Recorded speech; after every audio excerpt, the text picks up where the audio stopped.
Kamu bingung cara mengatur keuangan kamu? Sebagai minimalis, gue akan coba share beberapa tips simple mengenai mengatur keuangan, namun cukup berimpact besar dan mengubah hidup gue as a minimalis. So, stay tune ya. Di Indonesia, keuangan adalah sesuatu hal yang sangat tabu untuk dibicarakan kepada orang lain.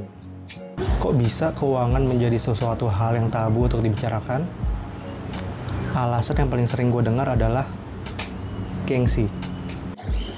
Lalu bagaimana kita bisa tahu kalau keuangan kita baik atau buruk? Apakah karena gengsi kita atau insecurity kita worth it untuk kita tidak mengetahui status keuangan kita saat ini?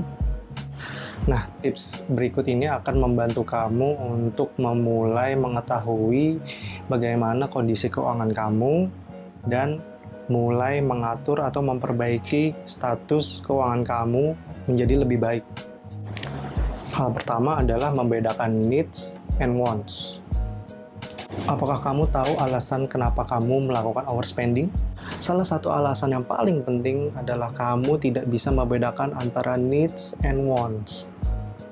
Needs adalah suatu hal yang perlu kamu penuhi untuk kamu bisa survive dalam kehidupan sehari-hari. Di sisi lain, wants adalah suatu hal, barang, atau jasa yang ingin kamu inginkan, namun bukan merupakan suatu kebutuhan basic di dalam hidup kamu. Jika kamu mendalami atau menjalani hidup minimalis, kamu sudah bisa dengan mudah membedakan antara needs and wants. Jika kamu merasakan sulit membedakan antara needs and wants, mari kita diskusi di bawah kolom komentar ya. Jika kamu telah menguasai cara membedakan antara needs and wants, kamu mempunyai probabilitas untuk meminimalisir overspend atau pengeluaran yang berlebihan. Step berikutnya adalah mengevaluasi keuangan jangka pendek kamu. Cobalah untuk mempunyai suatu kebiasaan untuk mencatat atau menyimpan struk pengeluaran sehari-hari kamu.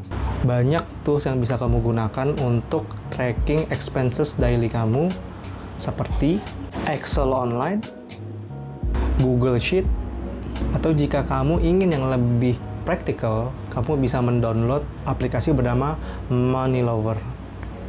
Jika kamu sudah bisa komit untuk tracking expenses kamu dalam sehari-hari, kamu akan bisa melakukan monthly budget. Isi dari monthly budget kamu adalah sum up dari hari pertama sampai hari ke-30. Setiap hari itu kamu mengeluarkan untuk kebutuhan apa aja.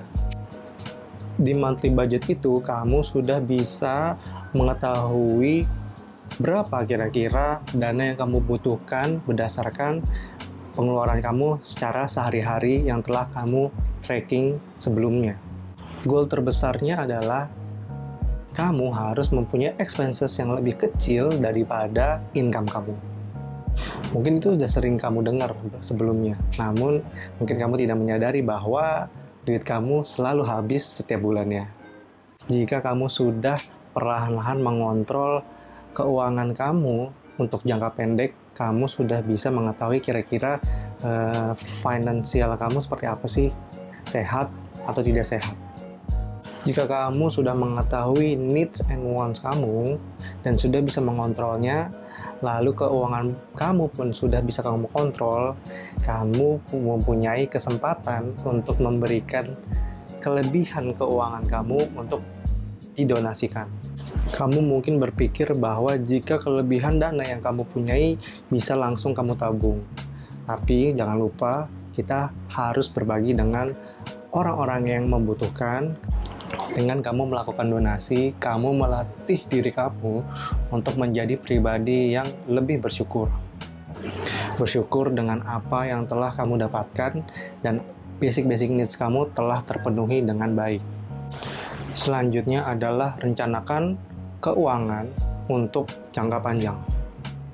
Rencana keuangan jangka panjang itu bisa berupa dana pernikahan, dana pendidikan, dana untuk membeli rumah, dan terakhir dana untuk kamu pensiun. Jangan lupa kamu harus mempunyai planning untuk hal-hal yang tidak terduga. Yang saya sangat sarankan adalah 2 hal yang harus kamu punyai. Pertama adalah dana darurat atau emergency fund. Satu lagi adalah insurance atau asuransi. Untuk asuransi, ini bisa menjadi opsional tergantung masing-masing pribadi ya. Sambil kamu mulai merencanakan keuangan untuk jangka panjang, kamu juga bisa mulai belajar untuk investasi. Gue akan coba bahas cara memulai investasi bagi kamu yang baru mau memulai di next video. So, stay tune dan subscribe ke channel ini ya. Hal terakhir dan yang terpenting adalah hilangkan atau hindari hutang. Hindari cicilan yang bersifat konsumtif seperti credit card atau pay later di platform-platform smartphone kamu. In short term, kamu mungkin merasa ini akan menguntungkan kamu. Tapi di jangka panjang, ini malah akan memberatkan psikis dan cara berpikir kamu menghadapi keuangan kamu. Dikarenakan kamu harus membayar sesuatu hal yang sebenarnya tidak sebesar atau setinggi nominal yang harus kamu lunasi. Ini akan mengganggu planning short dan long term kamu yang telah kamu rencanakan sebelumnya. Goalnya adalah jangan kamu membeli sesuatu hal yang tidak dapat kamu beli pada saat itu. Semoga tipsnya cukup simpel untuk kalian langsung terapkan, karena planning without do is just like a delusion.